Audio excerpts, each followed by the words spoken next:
거대한 빌딩 공사 현장 옆을 이렇게 지나가다 보면요. 정말 깊게 파인 구덩이 다들 보신 적 있으시죠? 아찔할 정도로 깊은데 문득 그런 생각 안 드세요? 저렇게 많은 흙이 어떻게 무너지지 않고 버티고 있는 걸까? 그 비결이 뭘까? 오늘 저희는 바로 그 도시 지하에서 매일 벌어지는 보이지 않는 전쟁, 그러니까 엄청난 흙의 압력에 맞서는 기술의 세계로 한번 들어가 보려고 합니다. 청취자님께서 보내주신 흙막이 및 옹벽 구조물의 설계 시공 및 계측 관리 가이드, 이걸 바탕으로요, 그 전쟁에서 어떻게 승리하는지 한번 파헤쳐보겠습니다. 설계부터 시공, 그리고 사고를 막는 그 실시간 감시 시스템까지 복잡해 보이는 공학기술 뒤에 숨은 아주 흥미진진한 이야기를 풀어드릴게요. 네, 오늘의 탐구는 마치 한편의 전략 게임처럼 세 단계로 진행해 보면 재밌을 것 같아요. 첫 번째는 전장에 맞는 갑옷 고르기입니다. 어떤 종류의 흙막이와 옹벽이 있는지 그 기본적인 형태부터 한번 살펴볼 거고요. 두 번째는 보이지 않는 전장 정찰하기. 그러니까 실제 공사 전에 설계 단계에서 어떤 위험을 예측하고 계산해야 하는지, 특히 엔지니어들의 생존 지침서와 같은 KDS 411900 기준을 들여다볼 겁니다. 그리고 마지막으로는 실시간 지휘 통제실. 이 모든 계획이 실제 현장에서 어떻게 구현되고 또 첨단 센서들을 통해 어떻게 안전을 확보하는지 그 심장부로 들어가 보겠습니다. 와, 전장에 맞는 갑옷, 보이지 않는 전장 정찰, 그리고 실시간 지휘 통제실이라니 벌써부터 흥미진진한데요. 그럼 첫 번째, 갑옷 고르기부터 바로 시작해보죠. 흙을 막는 구조물, 그냥 다 똑같은 벽이 아닐까 싶었는데 자료를 보니까 크게 임시용하고 영구용으로 나뉘더라고요. 구체적으로 뭐가 다른 건가요? 아주 좋은 시작점이세요. 크게 두 가지 접근법으로 나눌 수 있습니다. 공사 중에만 잠시 사용하는 임시방패, 그리고 공사가 끝난 후에도 건물의 일부가 돼서 영구적으로 힘을 버텨주는 영구뼈대, 이렇게요. 먼저 임시방패에도 여러 전략이 있습니다. 가장 단순한 건 자립식 널말뚝인데요. 말 그대로 강철판, 그러니까 널말뚝을 땅속 깊이 박아서 그 자체의 힘만으로 버티게 하는 방식입니다. 아, 잠깐만요. 네, 그 자체의 힘만으로요? 네, 맞습니다. 아니 수십 미터를 파내려가는데 그냥 강철판 하나, 그거 하나 깊이 박았다고 그 엄청난 흙의 압력을 버틴다는 게 이게 상식적으로는 잘 와닿지가 않아서요. 아주 예리한 지적이세요. 바로 그겁니다. 사실 그래서 적용할 수 있는 깊이에 아주 명확한 한계가 있죠. 청취자님 말씀대로 일정 깊이를 넘어가면 흙의 압력이 막 기하급수적으로 늘어나서 절대 버틸 수가 없거든요. 바로 그 지점에서 엔지니어들의 다음 고민이 시작되는 겁니다. 어떻게 보강할 것인가? 그래서 등장하는 게 타이로드식 널말뚝입니다. 이건 널말뚝 뒤쪽 땅에 튼튼한 앵커를 받고요. 밧줄 같은 타이로드로 연결해서 뒤로 당겨주는 거예요. 아, 연을 날릴 때 바람에 맞서서 연줄을 꽉 잡고 있는 것과 같은 원리라고 보시면 돼요. 뒤에서 당겨주는 방식이군요. 그럼 반대로 안에서 버티는 방법도 있겠네요. 맞습니다. 그게 바로 버팀대식 널말뚝이에요. 파내려간 구동이 안쪽에 수평으로 튼튼한 버팀목, 즉 버팀대를 설치해서 양쪽 벽이 안으로 무너지지 않도록 서로 밀어주는 형태죠. 약간 좁은 복도에서 양손으로 양쪽 벽을 밀면서 버티는 그런 모습. 네네, 정확합니다. 그렇게 상상하시면 쉬워요. 도심지의 좁은 공간에서 가장 흔하게 볼 수 있는 방식이 바로 이겁니다. 그렇군요. 임시방패만 해도 상황에 따라 전략이 완전히 다르네요. 그럼 건물의 일부가 되는 그 영구뼈대는 어떤 것들이 있나요? 이건 훨씬 더 견고하고 영구적인 구조물들이죠. 가장 보편적인 건 캔틸레버식 옹벽입니다. 알파벳 L자를 뒤집어 놓은 형태로 생겼는데 이게 아주 영리한 방식이에요. 영리하다고요? 네, 흙이 미는 힘에 저항하기 위해서 그 흙 자체의 무게를 이용하거든요. L자의 바닥판 위에 쌓인 흙이 거대한 추처럼 구조물 전체를 꼭 눌러주기 때문에 안정적으로 버틸 수 있는 거죠. 와, 적의 힘을 역이용하는 셈이군요. 만약에 더 높고 더 강한 벽이 필요하면 그때는 어떻게 하죠? 그럴 땐 강화 버전을 사용합니다. 부벽식 옹벽이라고 하는데요. 캔틸레버식 옹벽 뒤쪽에 삼각형 모양의 지지대, 즉 부벽을 여러 개 덧대서 구조적인 안정성을 극대화한 겁니다. 고대 성벽을 보면 무너지지 않게 뒤에 두꺼운 지지벽을 덧대잖아요. 아, 네네. 본 적 있어요. 그것과 같은 원리입니다. 그리고 아예 차원이 다른 게임 체인저가 하나 있는데 바로 지하 연속벽 공법입니다. 지하 연속벽이요. 이름부터가 뭔가 범상치 않은데요? 이건 발상의 전환이죠. 보통은 땅을 다 파낸 다음에 벽을 만들잖아요. 그렇죠. 이건 반대입니다.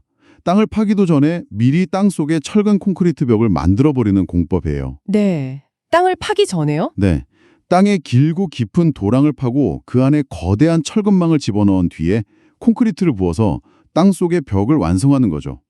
이 벽은 공사 중에는 완벽한 흙막이 역할을 하고요. 공사가 끝나면 건물의 영구적인 지하 외벽이 됩니다. 와, 말 그대로 일석이조의 최첨단 공법이라 할 수 있습니다. 와, 갑옷을 고르는 게 아니라 아예 땅 속에 요새를 먼저 짓고 시작하는 거군요. 자, 이렇게 전장에 맞는 갑옷을 골랐습니다.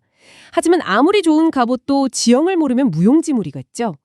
보이지 않는 전장 정찰하기, 즉 설계 단계로 넘어가 보죠. 여기서 엔지니어들의 바이블과도 같은 KDS 411900이라는 기준이 등장합니다. 이건 그냥 딱딱한 규정집이 아니라 과거의 수많은 성공과 더 중요하게는 아찔했던 실패 사례들로부터 얻은 교훈을 집대성한 생존 가이드라고 할 수 있겠네요. 정확한 표현입니다. 설계는 본질적으로 불확실성과의 싸움이고 이 기준은 그 불확실성을 관리하는 규칙들의 집합이죠. 가장 먼저 정찰해야 할 것은 당연히 집안의 종류입니다. 땅이 단단한 진흙인지 아니면 잘 흘러내리는 모래인지에 따라서 전투 방식이 완전히 달라지니까요. 그래서 자료에도 명시되어 있습니다. 집안 정보가 불확실하면 반드시 추가 조사를 해야 한다고요. 추측으로 설계를 시작해서는 절대 안 된다는 강력한 원칙입니다. 땅의 종류만큼이나 아니 어쩌면 그보다도 중요한 변수가 또 있다고 들었습니다. 네, 바로 물입니다. 물이요. 네. 대부분의 사람들은 흙의 무게가 가장 큰 적이라고 생각하지만 사실 현장 엔지니어들이 가장 두려워하는 건 보이지 않는 지하수거든요. 물은 단순히 벽을 미는 힘, 즉 수압을 추가하는 데 그치지 않아요. 더 교활한 문제는 물이 흙 알갱이 사이로 스며들어서 흙을 위로 들어 올리는 부력을 만든다는 겁니다. 잠깐만요. 그럼 벽을 지탱해주던 흙의 저항력은 약해지는데 미는 힘, 그러니까 수압은 더 강해진다는 건가요? 바로 그 점이 핵심입니다. 이건 말 그대로 이중 배신이네요. 맞아요. 그래서 예상치 못한 붕괴 사고의 주범이 되곤 하죠. 미는 적군은 강해지는데 나를 지지해주던 아군은 약해지는 최악의 상황이 벌어지는 겁니다. 그래서 기준에서는 건물 최하층 바닥 1.5m 이내의 지하수가 있는지 반드시 확인하고 그에 맞는 배수 대책이나 방수 설계를 하라고 아주 강하게 요구하고 있습니다. 그 외에도 옆 건물에 미칠 영향이나 물을 먹으면 엿가락처럼 부풀어 오르는 팽창성 토질 같은 특수 지반의 존재 여부도 꼼꼼히 정찰해야 할 대상이고요. 땅속 상황뿐만 아니라 지진 같은 외부의 강력한 충격도 고려해야겠죠? 물론입니다. 그래서 여러 안정성 검토를 아주 보수적으로 거칩니다. 안전율이라는 개념을 적용하는데요. 예를 들어 구조물이 흙의 압력에 수평으로 밀려나는 활동에 대해서는 계산된 저항력의 1.5배 이상을 확보하도록 설계합니다. 뒤로 넘어가는 전도에 대해서는 무려 2.0배 이상의 저항력을 갖도록 하고요. 2배나요? 네. 혹시 모를 계산착오나 예측하지 못한 변수에 대비해서 충분한 여유를 두는 거죠.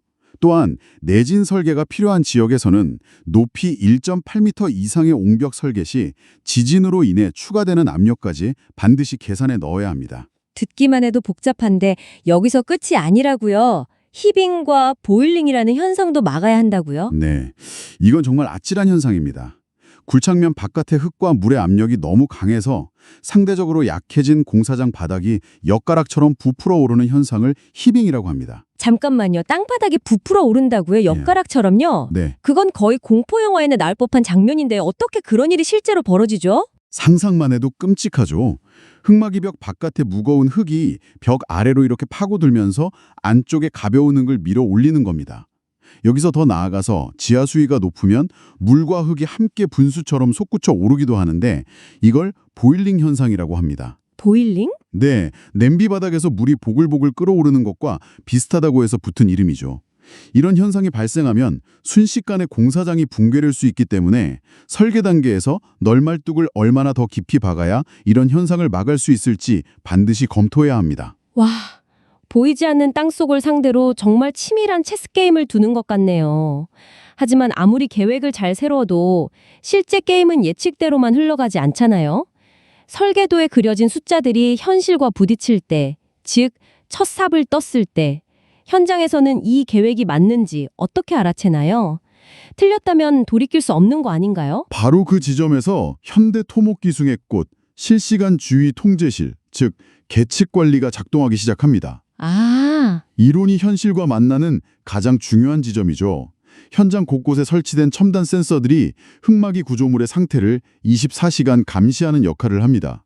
예를 들어 벽체 경사계는 흙막이 벽이 수평으로 얼마나 밀려나는지를 0.1mm 단위로 정밀하게 측정합니다. 0.1mm요? 네, 이 경사계가 얼마나 민감하냐면 대형 덤프트럭 한 대가 공사장 옆을 지나가기만 해도 미세하게 수치가 흔들리는 게 보일 정도입니다. 저희는 그 모든 노이즈 속에서 진짜 위험 신호를 찾아내는 일을 하는 거죠. 그럼 벽을 지지하는 그 버팀대들은 괜찮은지 어떻게 알 수 있죠? 저 거대한 쇠기둥들이 버티는 힘에도 한계가 있을 텐데요. 물론입니다. 버팀대 충력계라는 센서가 그 역할을 합니다. 이건 버팀대에 가해지는 압력을 실시간으로 측정하는 일종의 혈압계라고 보시면 돼요. 혈압계요? 네. 만약 설계된 힘을 넘어서는 수치가 감지되면 이건 우리가 예측했던 것보다 더 큰 토압이 작용하고 있다는 명백한 위험 신호, 즉 고혈압 경고등인 셈입니다. 그럼 우리의 숨은 적, 물의 움직임을 감시하는 센서도 당연히 있겠군요. 네, 지하 수위가 바로 그 파수꾼입니다. 주변 지하 수위가 갑자기 높아지거나 낮아지는지를 감시하죠. 수위의 급격한 변화는 눈에 보이지 않는 땅 속에서 토사가 쓸려나가고 있거나 예상치 못한 수압이 작용하고 있다는 강력한 증거일 수 있습니다. 그리고 가장 직접적으로 주변의 안전을 확인하는 센서로 지표 치마계와 건물 경사계가 있습니다. 공사장 주변 도로나 인접 건물이 미세하게 내려앉거나 기울어지는지를 직접 감시해서 우리 공사가 주변에 미치는 영향을 가장 먼저 알려주는 최전방의 보초병이라 할 수 있습니다. 정말 현장의 모든 변화를 감지하는 거대한 신경망이네요. 이런 데이터들이 계속 지휘 통제실로 들어오면 이걸 어떻게 활용해서 실제 위험에 대응하나요? 자료에 보니까 3단계 대응 시스템, 일종의 안전 신호등이 있던데요. 맞습니다. 체계적인 대응 시스템이 없다면 데이터는 그냥 숫자에 불과하니까요. 먼저 계측값이 설계에서 예측한 한계치의 80%에 도달하면 1단계, 주의 단계인 노란불이 켜집니다. 노란불? 네, 이때는 즉시 계측 횟수를 늘리고 원인 분석에 들어갑니다. 뭔가 이상 징후가 보이니 더 자주, 더 자세히 지켜보자는 신호입니다. 이 3단계 대응 시스템 이론적으로는 완벽해 보입니다. 그런데 실제 현장에서는 공사 기한이나 비용 압박 때문에 노란불이 들어와도 에이 괜찮을 거야 라며 무시하고 싶은 유혹이 생기지 않을까요? 솔직히 말씀드리면 그런 유혹이 왜 없겠습니까? 그래서 이 시스템이 더더욱 중요한 겁니다. 계측 데이터는 감정이나 희망이 섞이지 않은 객관적인 팩트거든요. 숫자가 위험을 가리키는데 무시하는 건 자동차 계기판에 엔진 경고등이 떴는데 계속 과속하는 것과 같아요. 비유가 확실하네요. 책임 있는 관리자라면 절대 할 수 없는 일이죠. 그래서 계측값이 예측치의 100%에 도달하면 2단계, 경계 단계인 주황불이 켜집니다. 이때는 공사 중지를 심각하게 검토하고 즉시 보강 대책을 수립해야 합니다. 실제 문제가 생겼으니 해결책을 찾을 때까지 일단 멈추자는 의미죠. 그럼 최악의 상황인 빨간불은요? 만약 계측값이 절대 넘어서는 안 되는 허용 한계에 도달하면 3단계, 위험 단계인 빨간불이 켜집니다. 이때는 즉시 모든 공사를 중단하고 작업자들을 대피시킨 후에 응급복구에 들어가야 합니다. 지금 당장 모두 멈추고 대피하라는 최후의 경고입니다.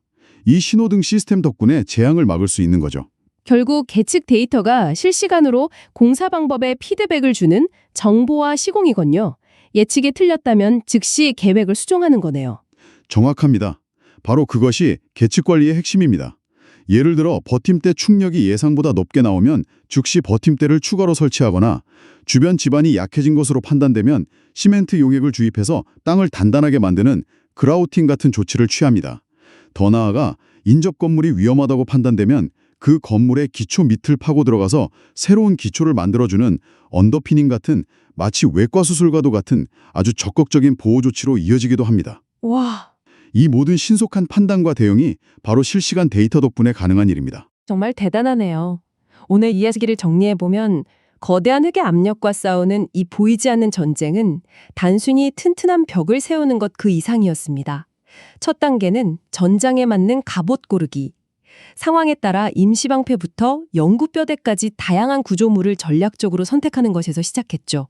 그리고 두 번째는 보이지 않는 전장 정찰하기. 보이지 않는 지반과 지하수, 심지어 지진의 위험까지 예측하는 정교한 설계 단계를 거쳤습니다. 이때 KDS 411900과 같은 생존 지침서가 엔지니어들에게는 아주 중요한 길잡이가 되어주었고요. 그리고 제가 보기에 가장 중요한 것은 실시간 지휘 통제실이었습니다. 공사가 시작된 후에도 결코 감시를 멈추지 않는다는 점.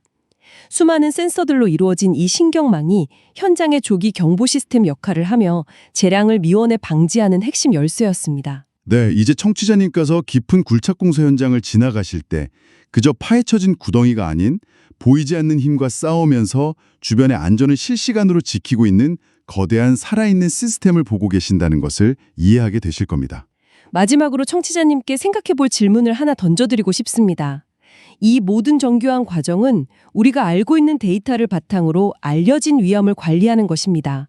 하지만 기후변화로 인해서 우리가 한 번도 경험하지 못했던 기록적인 폭우가 쏟아져서 지하 수위가 예측 불가능한 수준으로 변한다면 어떨까요? 미래에 알려지지 않은 위험에 대응하기 위해 지금의 설계 기준과 계측 시스템은 앞으로 어떻게 더 진화해야 할까요?